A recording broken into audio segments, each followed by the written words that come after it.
जिल्हा परिषद बांधकाम विभाग क्रमांक 1 चे कार्यकारी अभियंता नरेंद्र खराडे यांची बांधकाम विभाग क्रमांक 2 मध्ये त्याच पदावर बदली करण्यात आली आहे। जिल्हा परिषद बांधकाम विभाग क्रमांक 1 चे कार्यकारी अभियंता नरेंद्र खराडे यांची बांधकाम विभाग क्रमांक 2 मध्ये त्याच पदावर बदली करण्यात आली आहे। या बदलीमुळे त्यांचा सोलापूर जिल्हा परिषदेतून सेवानिवृत्त होण्याचा मार्ग मोकळा झाला आहे। राज्याच्या सार्वजनिक बांधकाम विभागाकडून नुकतेच बदलीचे आदेश जारी करण्यात आले।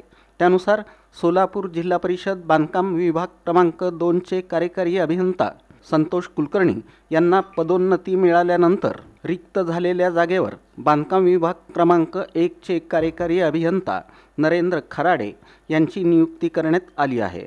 त्यामुळे आता नरेंद्र खराडे हे बांधकाम विभाग क्रमांक 1 मधून विभाग क्रमांक 2 मध्ये कार्यभार स्वीकारणार आहेत।